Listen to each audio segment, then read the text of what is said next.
All right, guys, today's market update, I'm going to focus on the number one question that I get asked on a weekly basis, and that is, are we in a housing bubble? The simple answer, in my opinion, is no, and I want to show you why I believe that.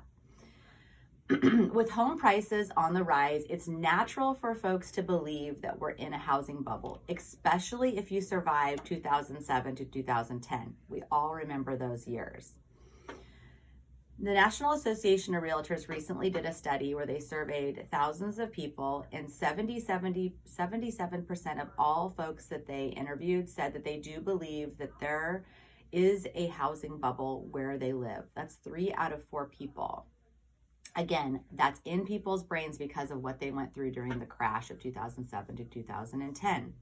But I want to explain to you that when we entered into that housing crash, at that point in time, 2007 to 2010, across the board in the United States, we were in a buyer's market, meaning that there were more homes on the market than there were buyers to buy them.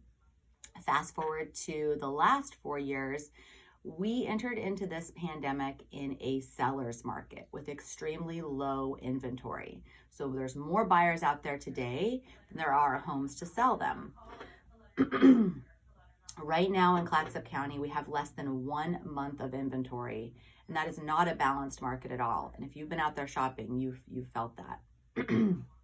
It's just as simple as this. There aren't enough houses to go around. The other thing to note is that existing home sales are at an absolute record high. So that's another fundamental that's different in the market today versus what happened during the crash.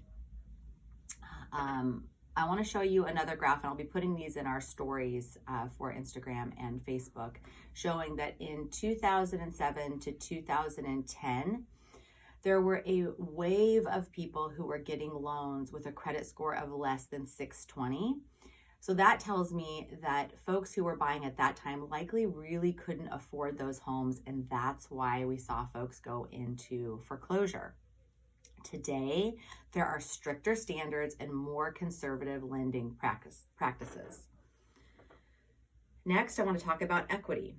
40% of all homes in our country are owned free and clear, meaning there's no mortgage on them at all.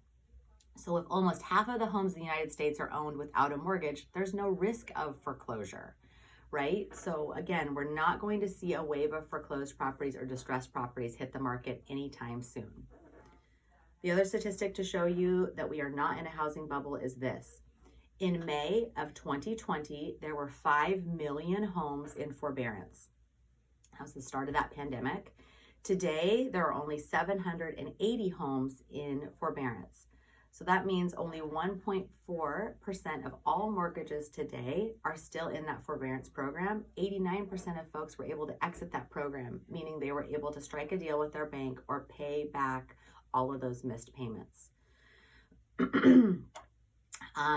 Aside from that, what's happening with forbearance, the number of homes that have fallen into foreclosure recently is very, very small. And I attribute that to the forbearance program that was put into play by our government.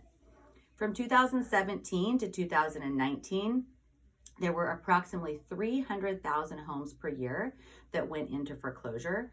Fast forward to 2020, 2021, there were only 129,000 homes that went into foreclosure in 2020, and in 2021, only about 30,000.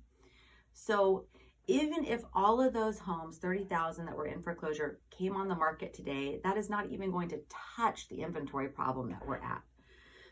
So for these reasons, this is why I believe we are not in a housing bubble.